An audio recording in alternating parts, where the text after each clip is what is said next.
Hello, this is Professor Werwath. I wanted to discuss a topic that's not in the textbooks yet. Um, it's something that's been bothering me for more than a year now, I guess, in terms of how AI is going to be impacting the field of project management.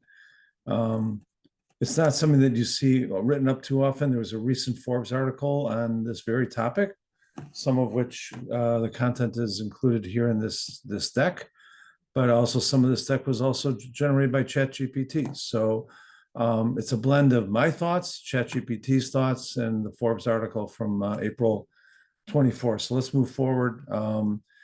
This is going to be a little bit software biased because I think software is the first place and the obvious place that it's going to be impacting. Will it impact hardware? I think it will, but obviously much slower and in much different ways, or many different ways. So let's get started with what the dream goal was. And I even worked on this dream goal back 20 plus years ago. Companies like Motorola, IBM, Microsoft were all working towards automatic code generation. This was a big deal. We started with requirement systems like doors that were very regimented and very largely codifying requirements in such a way that you can then develop code from the requirements as they were codified inside the doors environment. Later, model-driven systems were put together, like Simulink, that were, I think, in many ways specific to embedded code. How productive were they? How effective were they? Not very. I believe in 20 years, not much was produced by these tools or by these approaches. And yet now we see how Gen AI has descended upon us, even though that too has been about 10 years in the making, minimum. And now we're seeing a significant fraction of new code, even at Microsoft, done by AI. In fact, I'm told that Google is now sourcing 25% of their source code from AI tools. So human beings are not writing a quarter of their code today, and that number grows every day. So where is it going to be in 5 years or 10 years? Well, we'll try to do some extrapolation, but we're going to go beyond just software in this talk. We're going to be going into robotics, career advice, et cetera. So hang in there, stick with me. What does it mean? These are mostly questions. I don't have all the answers.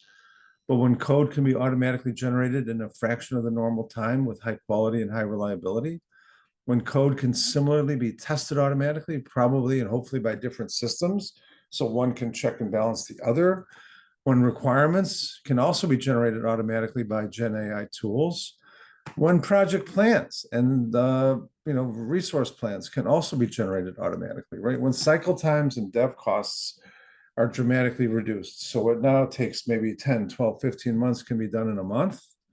What happens then, right? It's a whole new world, right? Wake up and smell the coffee. That's what this little pictogram is about. What does that mean? I think it means that the roles will change. The role of the project manager might merge with the role of the product manager and the role of the engineer. So I guess I'm biased, but I'm thinking that the engineer who's trained in engineering, who can use these tools and can wear the product and project management hats, potentially all at the same time, might have an advantage, right? So let's break it down a little bit, right? AI and planning, right? AI tools can streamline project planning by looking at vast data sets. So the project that the students are working on this quarter, which is focused on developing software plans based on historical data from either data center projects or projects that are focused on drug development, is a long, tedious process of looking at historical data, seeing what fits, coming up with schedules, cost estimates, et cetera, when, largely and potentially this could be done by Gen AI. So that doesn't mean that the role of the project manager vaporizes. I think it means that it gets streamlined and it gets much more efficient. And you can use these tools as a point of reference instead of necessarily an end all be all, right? Gen AI tools can aggregate the wisdom of many prior projects, highlighting risks and deviations from norm. Much as what is done by humans will be done by machines. The PM of the future will be more focused on iterating between a series of bots and agents to realize a new product or a new service. So the project manager that can command these bots and then can command these agents will prevail, in my opinion. On scheduling, right? AI enables real-time adjustments to schedules. The updates that I described in class, where we go through every week and we do mechanical updates, and people are typing in their percent complete, and they're filling out time cards, and they're these, project managers gluing all these projects together and rolling up an update to the chart, and then updating the control chart and reviewing that in a meeting. That might have taken hours and hours of time in the past, and now it will be done in minutes. And instead of waiting every week, we could do it every day or every hour if we choose to, right? AI algorithms predict project durations based on historical data, reducing scheduling conflicts. Frankly, there's a tremendous opportunity here for project management to be automated, right? Just one area of risk. If you look at risk tools, right? There's a whole series of tools already out there for threat detection, mostly using agents. Agents will be looking for deviations from plan. Agents will be looking for threats. Agents will be looking for the triggers to the threats, right? So you don't have to be watching every project at all times. I told you the story how at WMS we had 14 projects per project manager, how crazy and unrealistic that was. Yeah, that was true back in 2010. But now in 2024, 2025, I suspect that it'll be quite reasonable for a project manager to manage many projects, simply because these tools are going to streamline the function and the operation, right? So these are the tools in the risk management realm. This is what they functionally work on, and these are the benefits that you can accrue. And these are tools available today, okay? More generic tools like Zapier and Taskade are already out there as well, right? These are well beyond, the traditional Microsoft project scheduling tool, or even some of the other tools that are out there, the Basecamps of the world, right? And, Jira. This is taking it well beyond those tools, okay? So Zapier, Taskade, and another one you might want to consider is a Yanza, right? Streamlining your workflows. So it's going to be about workflows and workflow management. So instead of having human beings put together and cobble together workflows, the workflows are going to be going from bot to bot, agent to agent, right? From AI tool to AI tool. So understanding that workflow, linking them together, automating them as best you can through various automation tools. This is potentially the job of the project manager, especially the software project manager of the future, right? AI achieves significant capacity improvements in terms of requirements, efficiency gains, helps you tap unused capacity when it comes to resources. If the AI knows the skills and the availability of everyone in your organization, remember the resource plans that I was talking about, the shale charts that I showed, those are all relatively antiquated compared to what could possibly be done in real time using agents, using the bots to be able to say, okay, I need a DSP engineer for 2 weeks starting, December 1st, who's available? Boom, here you go. The skills are there. They can do a skill match. They can do a schedule match to see who's available, who isn't. They can even see the physical locations and whether you've worked with them before and whether there's any conflict potential or not. So, all of those things can be automated and managed by AI, right?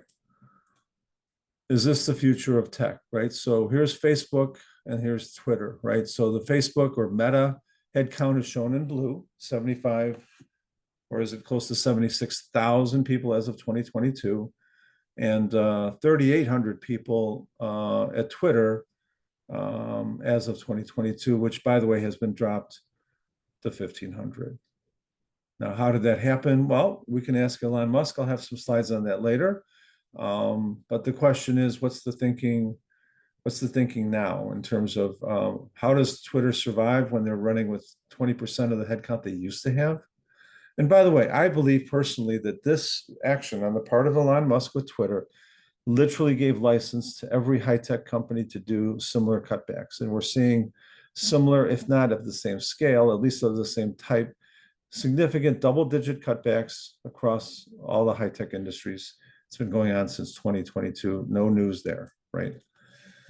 Performance monitoring, I think this is where the agents come in, right? Real-time analysis to evaluate project performance metrics, allowing for instant feedback, analyzing trends, making predictions about future performance, helping stakeholders to strategize more effectively, automated reporting. No longer do we need project managers to be pushing buttons and sending emails. This could be done in the background automatically through text message, through emails, through enunciators, through you name it, whatever website updates you want to automate. It can be done. It is being done, right? So much of what we talk about in class is a bit of a freeze frame on how things have been done for the last 20, 25 years. The next 20 or 25 years, I'm convinced will be dramatically different. And I'm also convinced in some ways, in many ways, it might be much, much better for everyone concerned. So the advancements, right? Emerging AI technologies, advanced machine learning, blockchain integration will revolutionize project management practices. It's up to the folks that are watching this video, whether it's my undergrad students or my grad students. You are going to be making that future. You are going to be carving out what gets done and how it gets done.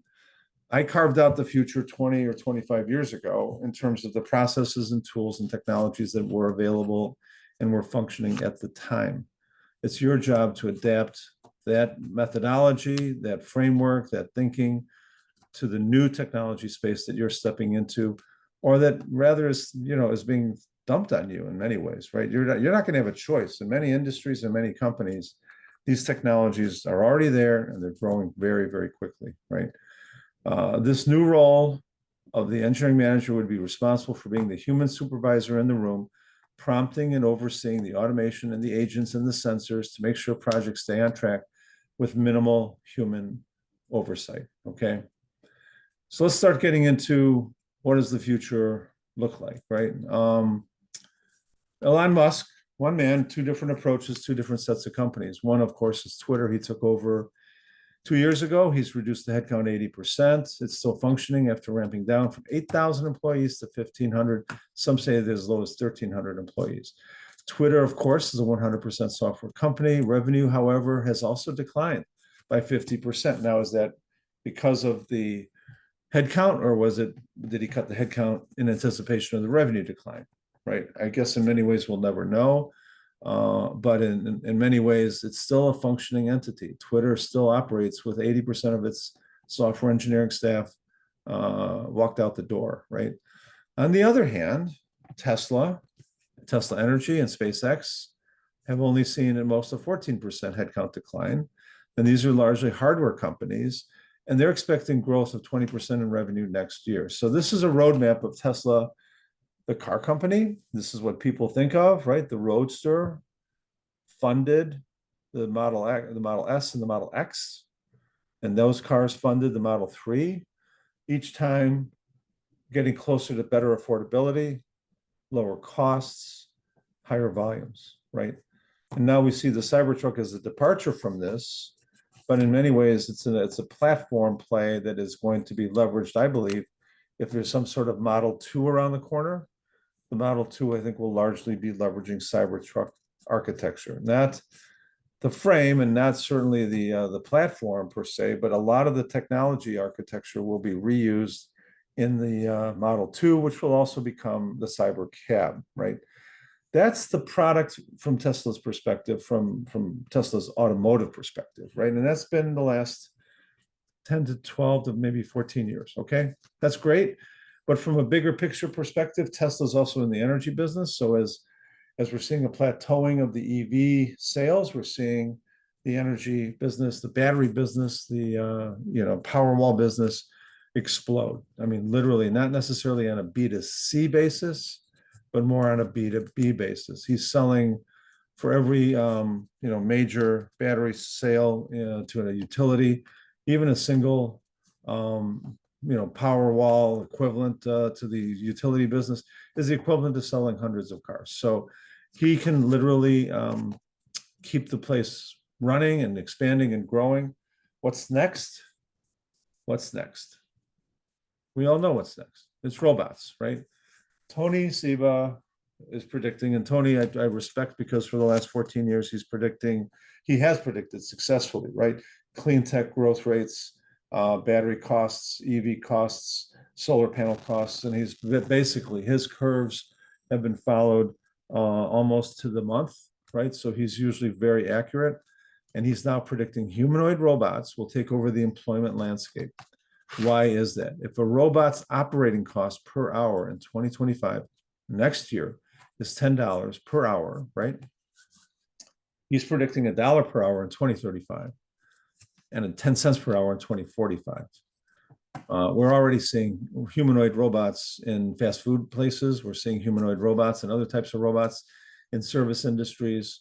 So it's on the verge of becoming the next explosive industry, the next most explosive business, if you will. And it's obviously displacing traditional blue collar work. At the same time, the AI is displacing software development and largely white collar work. Okay, so we're seeing disruptions in both dimensions at the same time, right? So the good news is this will transform industries, communities, governments, and lives. That could be potentially bad news for some people who do not adapt, right? This could be a transformative time for the world and for capitalism, right? So while Tony Seba is predicting, 10 cents an hour in 20 years for labor, how about what will happen to the Dow? Well, what if the Dow goes up to 100,000, which is 2.5x higher than it is today in the next 10 years? Okay. What role will you play? That's my question to you, right? You have a choice as an engineer. You can be a victim of all this change, right? Or you can be a perp. I don't think there's a whole lot in between, but I guess I'm here to also give you my engineering recommendations, career recommendations to you.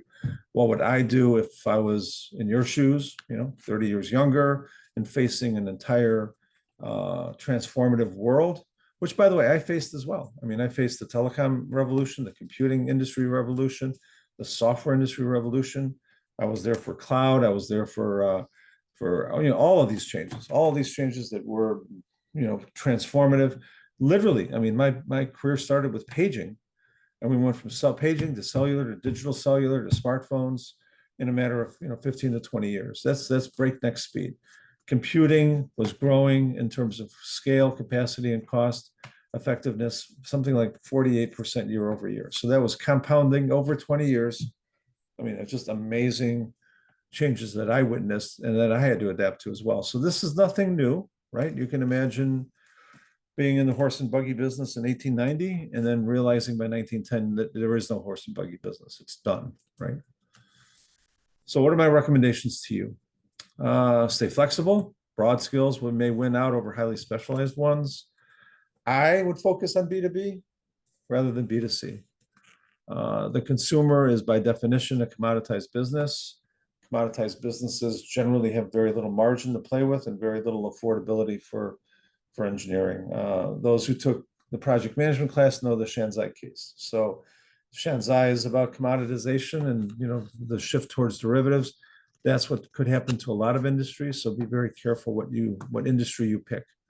If it's already starting today, if you're seeing that they're outsourcing to other parts of the world, if you're seeing a shrinking customer base, if you're seeing a lot of competition from other parts of the world and other companies, and if you're seeing the commoditization of your business, potentially you want to look for another business, right? Hardware seems to prevail over software, except for regulated software industries. What are those? Well, medical is highly regulated, energy is highly regulated, gambling, casino gambling, that kind of stuff. Highly regulated industries, almost impossible to traditionally outsource, okay, because they're regulated. So those industries, like I said, medical device, healthcare, right? And also regulated low volume specialty companies, anything related to energy and the grid. These are all going to be opportunities, I believe, for US-based engineering staff for many, many years to come. Engineering managers, people who have those management skills layered on top of their technical skills, have the ability to see the big picture, right? The business side, the product management side, the project management side. People with those skills and those certifications, I think will go far, right? My other recommendation is be mobile, be willing to move to where the opportunities are. And I'm not talking about just inside the US, it could be the global South, right? We might see the emergence of a high-tech, high GDP, global south, perhaps in the next 10 to 20 years. But other skills, right? Investment skills. I mean, if we're going to see a 250% growth rate over 10 years of the Dow, obviously investing will probably bring you more long-term value to your asset base, your income statement, your balance sheet, than necessarily having your 9 to 5 job, right? Entrepreneurial skills, the ability to start a business with the tools, with the technologies that are available. If you know them, if you have a good command of them, start your business, please. I mean, if you have that kind of interest, skill, and capability, you're not just giving yourself a job. You might be able to hire hundreds or maybe potentially thousands of other people. So you're not just serving yourself, you're serving the community whenever you start a business, right? The ability to and willingness to learn and adapt and dive into new challenges, stay current with technology, right? Multiple languages, because, frankly, not all these opportunities are going to be in the US, and not all these opportunities will be with English speaking people. So the ability to work and speak in other cultures, networking skills will always be handy and always help you connect to your next opportunity, whether it's a job, whether it's an investment, whether it's an entrepreneurship startup opportunity. This is what networking is all about. Build your portfolio, keep track of your accomplishments, be willing to share that with others, and be proud of those accomplishments. And I want to wish you all luck. I hope this helps. I don't know if you're going to hear this all from, let's say, parents and counselors and teachers, but frankly, the people I'm referring to, the Tony Sebas of the world, these are futurists, right? When I was your age, the futurists were people like Alvin Toffler, right? And they predicted a lot of the things that helped me in guiding me in my career choices. So hopefully listening to and paying attention to futurists will help you as well. So take care.